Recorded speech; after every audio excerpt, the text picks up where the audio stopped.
again, just because we have a critical value does not mean we have a transition point. We're really looking for transition points because that's going to tell us where the function is increasing and decreasing. And that's important because in many applications, we really want to know the maximum value of a function or the minimum value of a function.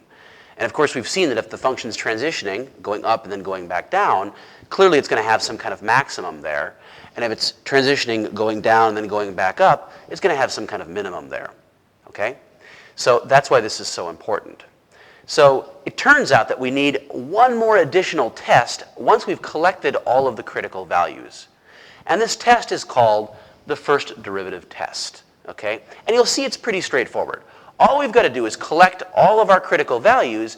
Once we have the critical values, then we just need to go and test the values in between to determine whether the function is increasing or decreasing on different parts of its domain.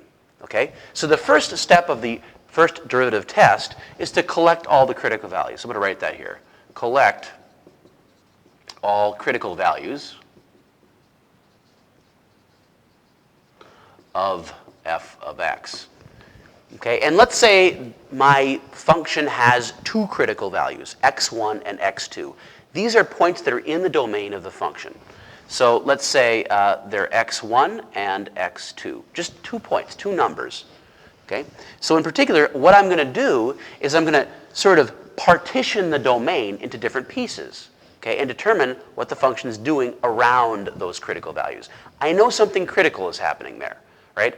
The function's maybe transitioning, maybe it doesn't exist there, or it's doing something else. But I know it's doing something at these values. I just need to determine, is it a transition point or not?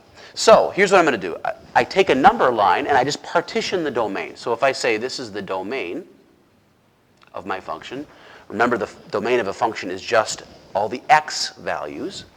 And here's my x1, here's my x2. Let's say that x1 is less than x2. Okay, just put numbers down. Put it on a number line here, okay? And then what I'm going to do is I'm just going to pick some point in these different intervals. Okay? So let's see, what do I have here? I have this first interval. I'll label this. It goes from negative infinity out to x1. Okay, that's my first interval. That's this one. The second interval is between these 2 points. It's between x1 and x2. And the third one over here is between x2 and infinity. Notice that I'm not including the endpoints here. I'm not including x1 or x2 in my intervals, right? I've got the round brackets here. I do that on purpose because I know that the function is not doing anything at x1 and x2, right? Those are the critical values of the function. So then what I'm going to do is I need to test what's happening in between, right? And so we already know from geometry and from calculus that if a function is increasing along an entire interval, that means the function's derivative will be positive, right? It's going up. And if the function is decreasing over an entire interval, that means for every x in that interval, the derivative of the function is negative. It's going down.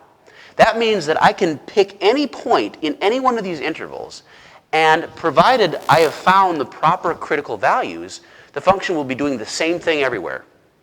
It'll either, the derivative will either be up, positive, or the derivative will be negative. So the function's decreasing, okay? So all I've got to do is determine where these critical values are, partition my domain into pieces, and then test a bunch of values in between these pieces, okay? So we sometimes call these points here test points. So these are test values.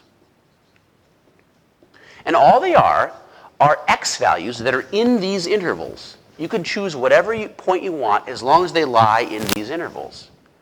Normally, we choose points that are easy to work with because ultimately I have to take those values and put those back into the derivative of the function, right? And possibly back into the function itself. So I want to choose nice numbers like 0 and 1. Those are really good numbers. Just to simplify. Now, certainly you could pick very strange and unusual numbers, strange fractions, but don't torture yourself. Okay, make the numbers easy to work with. Okay, but these test values are only values that are are there so that we can test whether or not the function is increasing or decreasing. So what do I mean by test? I mean, we want to test what happens if I take these test values, I'll call this x test inside, put it into the derivative of the function, right? If the derivative is positive, I know the function is increasing on that entire interval. Remember what we know about functions that are increasing. If they're increasing on an entire interval. That means at any point that's in that interval, the derivative will be positive.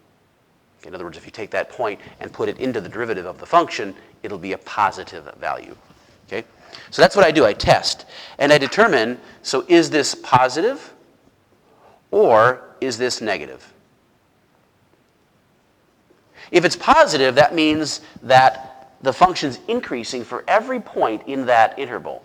If the derivative at the test value is negative, that means the function's decreasing over every point in that interval.